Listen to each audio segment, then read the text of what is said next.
گلے ملتے ہوئے اور کھانسی نزلے زکام والے کو نماز میں کھڑا ہوا دیکھا، نماز یہاں سے چھوڑ کر مسجد سے اس کو میں باہر نکال کر پھر نماز پڑھاؤں گا، ورنہ نماز نہیں پڑھاؤں گا۔ آپ لوگ احتیاط ہی نہیں کر رہے ہیں، الزام ہمیں دیتے ہیں، ڈاکٹروں کو دیتے ہیں، ڈاکٹر اپنی جان جو ہے نا ان کی عذاب میں آئی ہوئی ہے، مر رہے ہیں ڈاکٹر، ان کو وینٹیلیٹر نہیں مل رہے ہیں۔ آپ لوگوں نے کھیل بنایا ہوا ہے کرونا کو۔ بھائی یہ کرونا ختم ہونے والی چیز نہیں ہے، 5 سال تک ختم نہیں ہوگا، یہ آپ کو میں بتا دوں، لکھ کر دے رہا ہوں میں آپ کو، یہ چلے گا ایسے ہی۔ جب آپ سبزی کی دکان پر جا سکتے ہیں، آپ سپر مارکیٹ جا سکتے ہیں، مسجد بھی آئیں، جمعہ پڑھیں، نماز پڑھیں، ڈسٹینس ختم کریں، نماز کے فوراً بعد ڈسٹینس پیدا کر لیں۔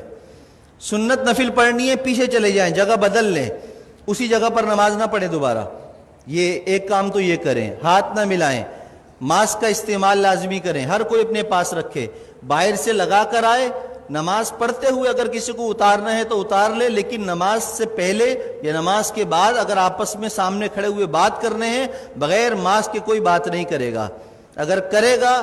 تو انشاءاللہ تعالیٰ اس کے خلاف بیان بھی ہوگا، اس کے نام لے کر پھر سب طریق کیا جائے گا۔ عزت بہت ہو گئی ہے، آپ لوگوں نے مجھے بے عزت کر کر کے تنگ کر کے رکھ دیا ہے، اب نہیں، اب میں آپ کو بے عزت نہیں کروں گا، اب میں آپ کو سکھاؤں گا دین پر عمل کیسے ہوتا ہے، اور یہ حکومتی احکامات پر عمل کیسے ہوتا ہے، یہ ہمیں بھی آتا ہے کرانا۔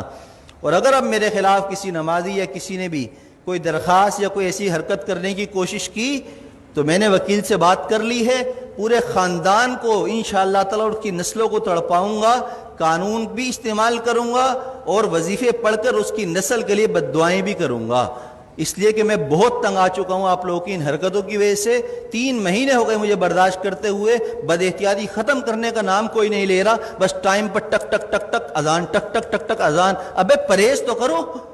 جو ڈاکٹر کہہ رہے ہیں وہ تو کرو، جو علماء کہہ رہے ہیں وہ تو کرو، اپنے باپ کی بات مانتے نہیں ہو، مولویوں پر انگلی اٹھاتے ہو، شرم نہیں ہے تم لوگوں کے اندر۔ میں نے کہا تھا، ہمارے نائب امام صاحب نے ایک جمعے کو رمضان میں نہیں تھا، تھوڑی سی رکعت لمبی کر دی تو پیچھے 2 لوگوں نے کہا کہ آپ کو نماز پڑھانی ہے، اتنی لمبی نماز پڑھا دی، شرم نام کی چیز نہیں ہے، امام کو ایسے کہتے ہو؟ پورا زندگی جس نے قرآن پڑھنے میں، علم حاصل کرنے میں لگا دی، تمہاری نماز پڑھاتا ہے، اس کو تم کہتے ہو نماز پڑھانی نہیں آتی؟ تمہیں تو طہارت اور غسل نہیں آتا، کیسے پیشاب کرنے کے بعد قطرے پاک کرتے ہیں اس کا طریقہ تمہیں نہیں آتا، پانی نہ ہو تو مولویوں کو سکھاتے ہو، اماموں کو سکھاتے ہو۔ خدا کے لیے ہاتھ جوڑ کر میں کہہ رہا ہوں، میں وزیر اعلیٰ نہیں ہوں